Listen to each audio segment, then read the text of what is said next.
আসসালামু আলাইকুম আরহামতুল্লাহি ওবারকাতুহু। প্রিয় সম্মানিত ইসলামী তৌহিদি জনতার উদ্দেশ্যে আমার খুবই গুরুত্বপূর্ণ দু চারটি কথা, যেই কথাগুলো মিস করলে আপনারা জান্নাত থেকে অতি দূরে চলে যাবেন বলে আমি মনে করছি।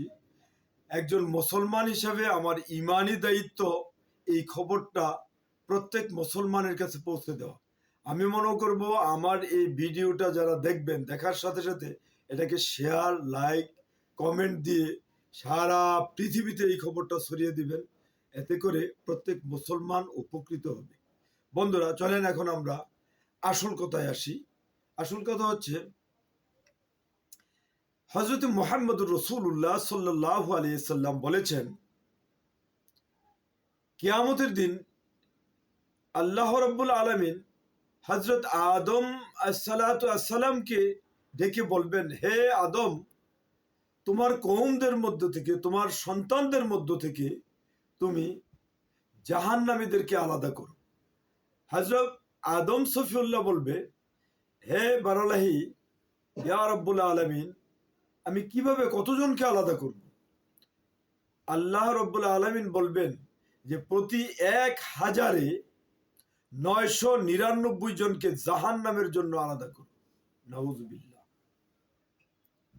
এই খবরটা পেয়ে সাহাবায়ে কেরামরা বিচলিত হয়ে যাবে, বলবে, ইয়া রাসূলুল্লাহ, এটা কিভাবে সম্ভব? কিভাবে হয়? এরকম কিভাবে হয়? সাথে সাথে আল্লাহ রসুল সাল্লাল্লাহু আলাইহি সাল্লাম আশ্বস্ত করে বললেন, তোমরা আশ্বস্ত হও, ভয়ের কোনো কারণ নেই। তোমরা জেনে রাখো, জান্নাতের জন্য আল্লাহ রাব্বুল আলামিন 120টি দল তৈরি করবেন। তার মধ্য থেকে 80টি দল হবে উম্মতি মুহাম্মদের জন্য। সুবহানাল্লাহি ওয়া বিহামদিহি, সুবহানাল্লাহিল আযীম।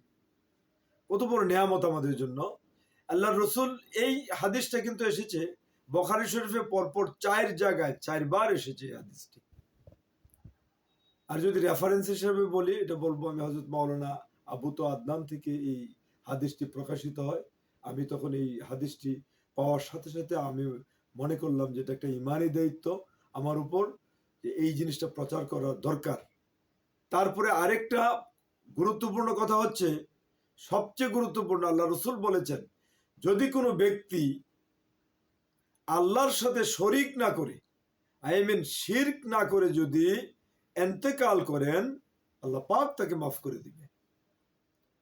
বন্ধুগণ, সর্বোপরি আমরা যে জিনিসটা উপলব্ধি করলাম, বিশেষ করে আমি যে জিনিসটা উপলব্ধি করলাম, একজন মুসলমান যখন লা ইলাহা ইল্লাল্লাহু মুহাম্মাদুর রাসূলুল্লাহ এই কথাটা বলে যখন ঈমান আনবে, অল্প করেও যদি ইবাদত করে, নামাজ রোজা মোটামুটি যদি ঠিক রাখে, আর ওই ব্যক্তি যদি শিরকের সাথে সম্পর্ক না থাকে, শিরক না করে যদি মারা যায়, ইনশাআল্লাহ ইনশাআল্লাহ এই হাদিস থেকে বোঝা যায় ওই ব্যক্তিটি জান্নাতি, ওই ব্যক্তিটি জান্নাতি, ওই ব্যক্তিটি জান্নাতি। ধন্যবাদ সবাইকে। আসসালামু আলাইকুম আরহামতুল্লাহি ওয়া বারাকাতুহু।